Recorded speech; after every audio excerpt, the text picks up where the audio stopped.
Hello tenth class students. बच्चों, इससे पहले भी बोर्ड परीक्षाओं से ये जो बची हुई शेष परीक्षाएं थी 24 तारीख तक जो परीक्षाएं हुई थी, उससे पूर्व भी मैं ये टेंथ के पुराने बच्चे ग्रुप में जुड़े हुए थे जो टेंथ का एग्ज़ाम देने वाले थे। उनकी वजह से मैं आपको ये काफ़ी चैप्टर, इसके पूरे चैप्टर करा चुका था, लेकिन मैं पुनः इस ब्रेक के बाद आपको समांतर श्रेणी जो हमारा चैप्टर त्रिभुज से पहले वाला है, वो मैं आपको पहले पढ़ा चुका था। मैं दोबारा स्टार्ट कर रहा हूँ आप लोगों की वजह से, वो आप लोग उसमें ध्यान दीजिए। मैं समांतर श्रेणी वाले इस चैप्टर की शुरुआत कर रहा हूँ पुनः। और सबसे पहले मैं आपको समांतर श्रेणी होती क्या है उसके बारे में बताऊँगा। फिर मैं प्रश्नावली 5.1 के पहले सवाल के 2 खंड आपको हल कराऊँगा अच्छी तरह से, और उसका तीसरा और चौथा खंड आपको मैं गृह कार्य के लिए दूंगा, जिसे आप हल करके अपनी कॉपी में हल करके अच्छी तरह से स्टेप वाइज ग्रुप में शेयर करेंगे, ताकि मैं उन्हें देख सकूं और मुझे यह ज्ञात हो सके कि आपको कितना यह समझ में आ रहा है। तो सबसे पहले बात आती है समांतर श्रेणी, अर्थमेटिक प्रोग्रेशन। समांतर श्रेणी होती क्या है? कुछ अंकों की एक सीरीज, ठीक है, और ऐसे सीरीज जिनमें क्रमांकगत पदों का जो अंतर होता है वो बराबर हो, अगर तो ऐसी श्रेणी समांतर श्रेणी कहलाती है। अर्थात ऐसी श्रेणी जिसके 2 क्रमांकगत पदों के बीच का अंतर समान होता है, उसे हम समांतर श्रेणी या अर्थमेटिक प्रोग्रेशन, जिसे संक्षिप्त में एपी भी लिखते हैं। जैसे मैं एक एग्जाम्पल के लिए आपको दे रहा हूँ, एक उदाहरण देखिए। 3,8, 13, 18, 23, 28 एंड सो ऑन, इस तरह से आते जा रहे हैं पद आगे को। मतलब ये जो सूची बना रखी है मैंने एक अंकों की, इनमें ज़रा देखिए क्या विशेषता है। 3 के बाद 8 आ रहा है, तो दूसरा पद जो 8 है उसमें से पहले पद 3 को घटा दीजिए, कितना अंतर आ रहा है? एक क्रम वाले 2 पदों का अंतर। 8-3 बाद वाले पद में से पहला पद, सेकंड टर्म में से फर्स्ट टर्म आप माइनस कर दीजिए। 8 - 3 इज इक्वल टू 5। अब थर्ड में से सेकंड को सब्ट्रैक्ट कीजिए, 13 - 8, ये भी 5 आ गया। अब फोर्थ में से आप थर्ड को घटाइए, 18 - 13, ये भी 5 आ गया। अब फिफ्थ टर्म में से फोर्थ टर्म घटाइए, 5वें पद में से चौथा पद। 5वां पद 23 है, चौथा पद 18 है, 23 - 18, ये भी 5 आ गया। अब आप छठे पद में से 5वां पद घटाइए, 28 - 23, ये भी 5 आ गया। तो हम यहाँ पर यह देख रहे हैं कि दूसरे पद और पहले पद का अंतर, तीसरे पद और दूसरे पद का अंतर, और चौथे पद और तीसरे पद का अंतर, या 5वें और चौथे का अंतर, ये सब बराबर है, समान है ये अंतर। अर्थात 2 क्रमांकगत पदों के बीच का अंतर बराबर आ रहा है, 5 आ रहा है। तो यह श्रेणी समांतर श्रेणी में है। अतः हम कह सकते हैं यह सूची जो है समांतर श्रेणी में या एपी में है। और जो अंतर आया है बराबर जो आता है, दूसरे पद में से पहला पद घटा के, तीसरे में से दूसरा घटा के, चौथे में से तीसरा घटा के, 5वें में से चौथा घटा के, ये जो अंतर आता है वो बराबर आता है, जो उसे हम सार्वंतर कहते हैं, कॉमन डिफरेंस। इसे हम डी से निरूपित करेंगे यहाँ पर। तो बच्चों, अब यहाँ पर एक मैं जनरल फार्मूला, हम किसी समांतर श्रेणी का कोई पद निकालना चाह रहे हैं। मान लेते हैं हमें कुछ पद दे रखे हैं, जैसे यहाँ पर हमें दिए थे 3, 8, 13, 18, 23, 28 तक के दिए थे।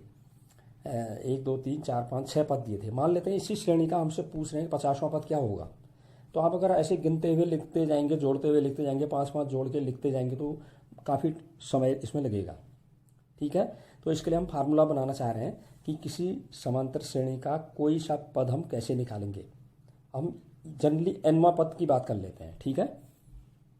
तो सबसे पहले हम ये मान लेते हैं, माना कोई समांतर श्रेणी हमें दे रखी एपी, उसका पहला पद हमें ए दिया है, ठीक है। और जो सार्वंतर है, सार्वंतर माने 2 क्रमांकगत पदों का के बीच का अंतर, वो हमने डी मान लिया है। तो अब जैसे पहला पद है उसमें ए हमने कहा, उसमें हम अगर डी जोड़ दें तो दूसरा पद निकल जाएगा। अर्थात पहला पद ए है, दूसरा पद हो जाएगा A+D। अगर हमें तीसरा पद निकालना है तो दूसरा पद जो आया A+D, उसमें डी और जोड़ देंगे सार्वंतर को, तो A+D+D, ये आ जाएगा A+2D। अगर हमें चौथा पद निकालना है तो ये तीसरा पद जो आया हमारा A+2D, इसमें डी और ऐड कर देंगे, तो A+2D+D, अर्थात A+3D। अगर हमें 5वां पद निकालो कह रहे हैं, तो जो चौथा पद आया हमारा A+3D, उसमें डी और ऐड कर देंगे, तो पाँचवा पद हो जाएगा a+3d प्लस डी, अर्थात a+4d। इसी क्रम में हम आगे के पद भी जोड़ के डी जोड़ के निकाल सकते हैं। तो यहाँ पर एक चीज़ देखिए आप ध्यान से, ये जो हमारी जो अब समांतर श्रेणी हमें प्राप्त हो गई AP जिसे हम कहते हैं संक्षिप्त रूप में, वो क्या मिल गई हमें, a+d, a+2d, a+3d, a+4d। इस तरह से हमें ये प्राप्त आगे को हो रही है। ऐसे हम आगे को इन पदों को लिख सकते हैं, आगे वाले पदों को, ठीक है। तो यहाँ पर हमें एक चीज़ देखिए, जैसे पहला पद कहा उसमें केवल a आया है, d है ही नहीं, ठीक। मैं जब दूसरा पद कह रहा हूँ तो कितने d आए हैं, 1 d आया है, a+1d आया है केवल। अगर मैं तीसरे पद की बात करूँ तो a+ कितने d आए हैं, 3d आए हैं। तीसरा पद कह रहा हूँ तो a+2d, सॉरी। और चौथे पद की बात करें तो a+ कितने d आ रहे हैं, 3d आ रहे हैं। पांचवा पद कहें तो a+ कितने d आ रहे हैं, 4d। जैसे मैं पांचवा कह रहा हूँ तो 4d आए, चौथा कहा तो a+3d आए, तीसरा कहा तो a+2d आए। अब d के जो मल्टीपल है, d के साथ जो गुणांक आ रहा है, वो जो मैं पद कह रहा हूँ, पांचवा कह रहा हूँ तो d के साथ आगे 5 से 1 कम, ये तो मिल रहा है हमें। तो मैं इसको इस तरह से भी लिख सकता हूँ, जैसे पहले वाले में a+d है ही नहीं, पहला पद है, पहला पद, ठीक है। तो a+1 - 1 इंटू डी लिख दिया मैंने इसको। 1 - 1 माने 0, 0 को d से मल्टीप्लाई करेंगे 0 जाएगा, तो a+0 a आ गया। अब दूसरे पद की बात कर रहे हैं तो a+, दूसरा कहा ना, दूसरा पद, तो 2 में से 1 को माइनस कर दो, 1 को घटा दो, जो वाला पद कह रहे हैं उसमें से 1 माइनस कर दो, तो 2 - 1 ब्रैकेट में लिख दिया, इंटू डी कर दिया, ठीक है। अब उसके बाद तीसरे पद की बात करें तो तीसरे पद में a+ तो आएगा ही, पहला प्रथम पद, प्लस, अब ब्रैकेट में क्या आएगा, तीसरा पद का है तो 3, तीसरा माने 3 - 1 करना है, उसके बाद जो पद कह रहे हैं उसमें से -1 इंटू ब्रैकेट बंद करके d, तो a+2d आ जाएगा ये। और चौथे पद की बात कहें तो ये आ जाएगा a+, चौथा पद है तो 4 - 1 इंटू डी। पांचवा पद कह रहे हैं तो a+5 - 1 इंटू डी, ये आ रहा ना। तो इस तरह से हमारा पहला पद को हम a1 या a कह देते हैं, दूसरे पद को हम a2 से निरूपित करते हैं, तीसरे पद को हम a3 से निरूपित करते हैं, चौथे पद को हम a4 से निरूपित करते हैं। तो जैसे पहला पद तो a हो गया, दूसरा पद क्या आया, a+2 - 1 इंटू डी, तीसरा पद क्या आया, a+3 - 1 इंटू डी, चौथा क्या आया, a+4 - 1 इंटू डी। अगर हमसे ये कहा जाए कि इस समांतर श्रेणी का nवां पद बताइए, ठीक है, तो a के नीचे n करके nवां पद लिख सकते हैं हम, an करके, an से डिनोट कर देंगे उसको। वो कितना हो जाएगा फिर, a+ nवां पद निकालना तो n - 1 ब्रैकेट में n - 1 इंटू डी। ये हमारा nवें पद का एक सामान्य फार्मूला हमें प्राप्त हो जाता है। तो इस तरह से बच्चों ये फार्मूला निकल रहा है समांतर श्रेणी का nवां पद निकालने का।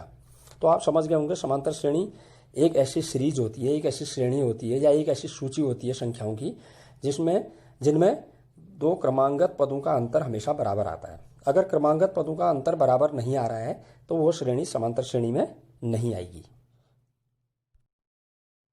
चलिए अब हम प्रश्नावली 5.1 में आ जाते हैं।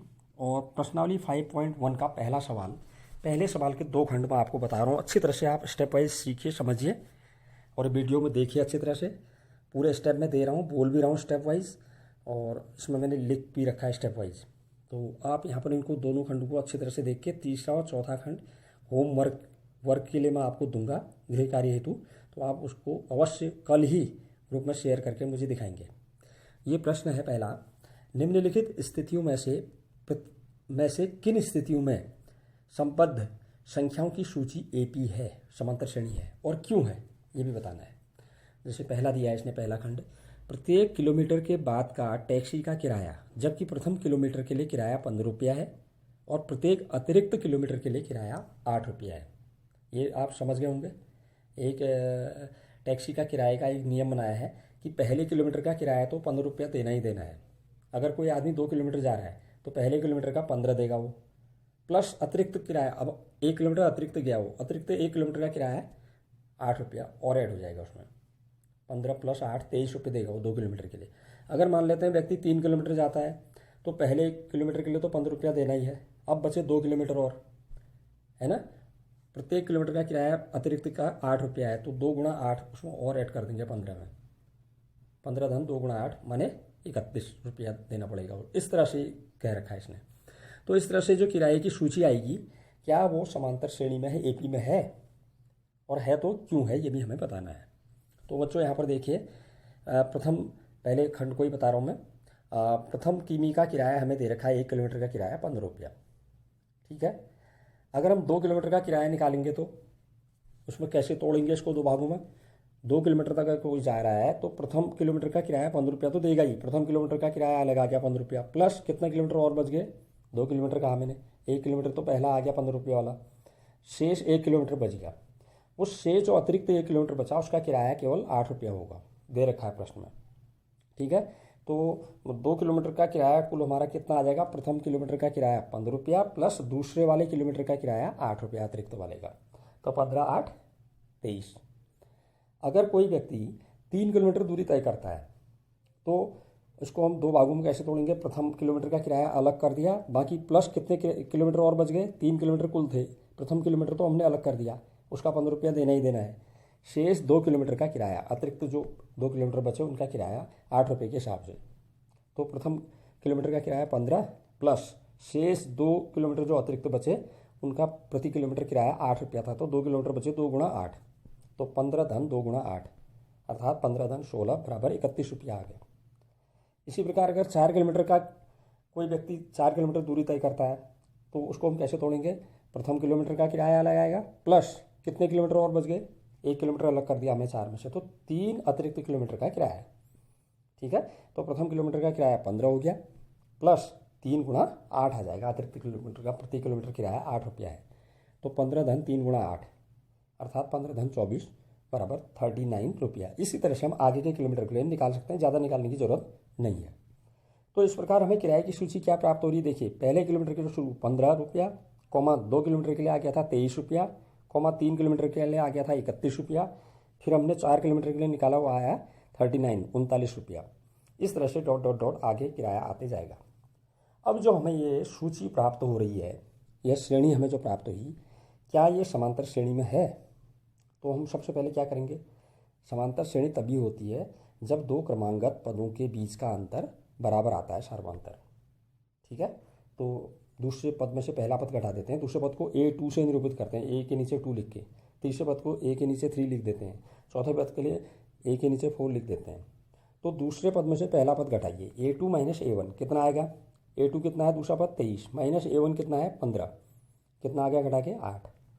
ऐसी A3 माइनस A2 कीजिए, तीसरे पद में से दूसरा पद घटाइए, तीसरा पद 31 है माइनस दूसरा पद 23 है, 8 रुपया आ गया।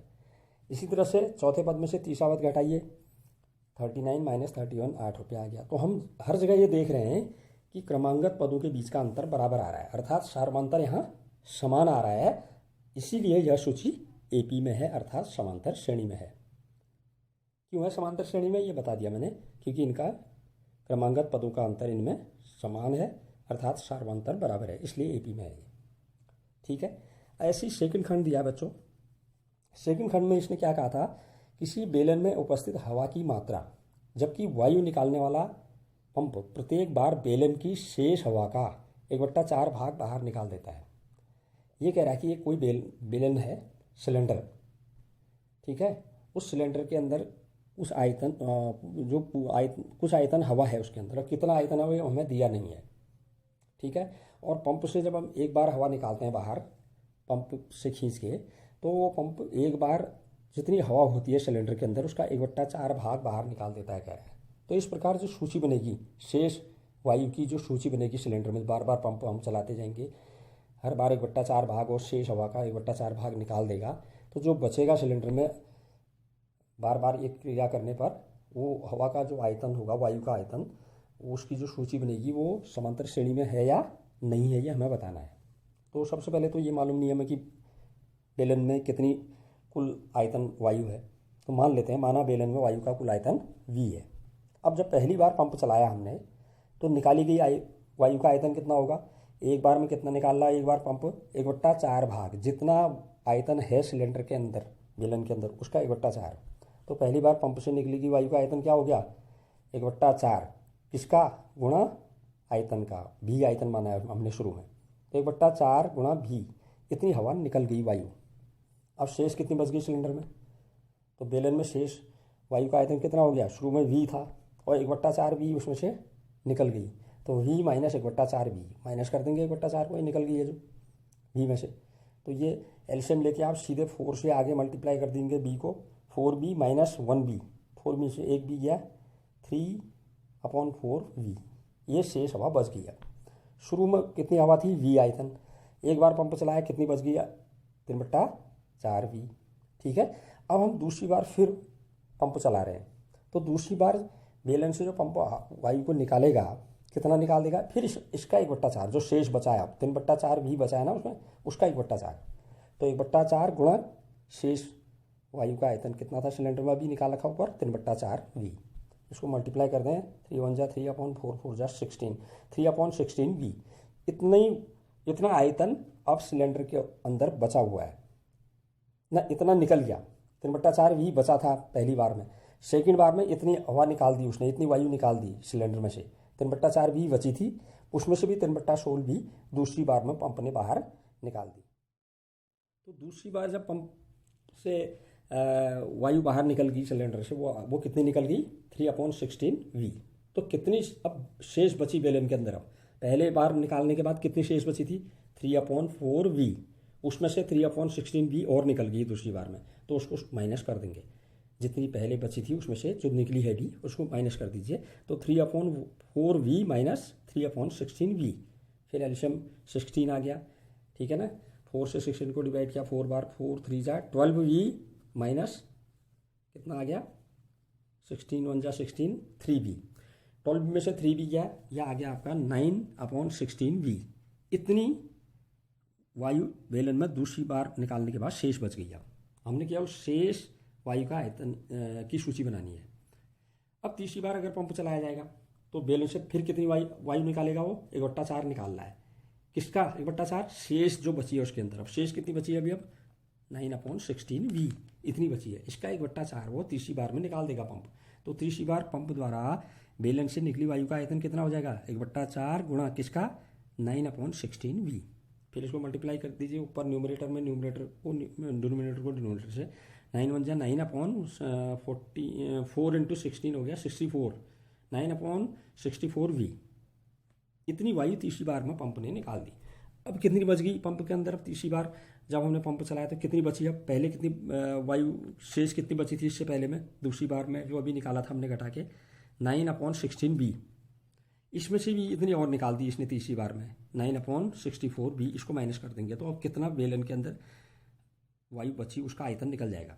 तो 9/16V माइनस 9/64V, फिर एलसीएम 64 ले लीजिए, 16 से 64 को डिवाइड किया 4 बार, 4 से 9 मल्टीप्लाई हुआ 36V माइनस 16 से 16 डिवाइड हुआ 1 बार, 1 से 9 को मल्टीप्लाई किया 9V, तो 36V माइनस 9V/64, यह आ गया 27/64V, इतनी बच गई। अब इसको बार बार आगे और निकालने की ज़रूरत नहीं है, हमने 4 पद तक निकाल दिया है। ठीक है, तो बेलन में उपस्थित वायु के आयतन की सूची बना दीजिए। अब सबसे शुरू में कितनी थी, V, फिर उसमें 1/4V घट गई थी तो कितनी बची थी शेष, 3/4V। ठीक है ना, फिर उसके बाद दूसरी बार में कितनी बची थी, 9/16V, फिर चौथी बार में कितनी बची थी शेष, 27/64V, डॉट डॉट डॉट इस तरह से आ रही है। अब यहाँ पर यह सूची जो बनी हमारी, ये समांतर श्रेणी में या AP में है या नहीं है, इसकी जांच हमें करनी है। अब जैसे मैंने पहले वाले बताया, दूसरे पद में से पहला पद घटा के जितना आएगा उतना ही तीसरे में से दूसरा घटा के आना चाहिए, उतना ही चौथे में से तीसरा घटा के आना चाहिए। तो सबसे पहले हम दूसरे पद में से पहला पद घटा देते हैं, A2 - A1 कितना आएगा, 3/4V माइनस V, दूसरा पद 3/4V है, पहला पद V है, तो 3/4V दूसरे पद में से पहला पद घटा दिया, तो यह आ गया माइनस का V/4, 4 से इधर मल्टीप्लाई कर दीजिए V को, माइनस का 4V हो जाएगा, 3V में से 4V या माइनस का V बचा /4, या एलसीएम लेके आप घटा लीजिए जैसे आपको सुविधा होती है। ऐसी A3 - A2 निकालिए ज़रा, A3 - A2 निकालिए, तो A3 कितना है तीसरा पद, 9/16V, और A2 कितना है 3/4V, तो 9/16V में से 3/4V घटा दीजिए, एलसीएम लेके घटा दीजिए, तो यह आ जा रहा माइनस का 3/16V। अब देखिए पहले कितना आया था, दूसरे पद में से पहला पद घटा के माइनस का V/4 आ रहा है, और यहाँ तीसरे पद में से दूसरा घटा के अलग ही आ गया, माइनस का 3/16 भी। अब आगे निकालने की ज़रूरत ही नहीं है। डी बराबर नहीं आ रहा है, क्रमांगत पदों का अंतर बराबर नहीं आ रहा है यहाँ पर। अर्थात हम कह सकते हैं यहाँ पर दो क्रमांगत पदों का अंतर या सार्वंतर समान नहीं है। अतः यह वाली सूची जो है, यह सूची एपी में या समांतर श्रेणी में नहीं है।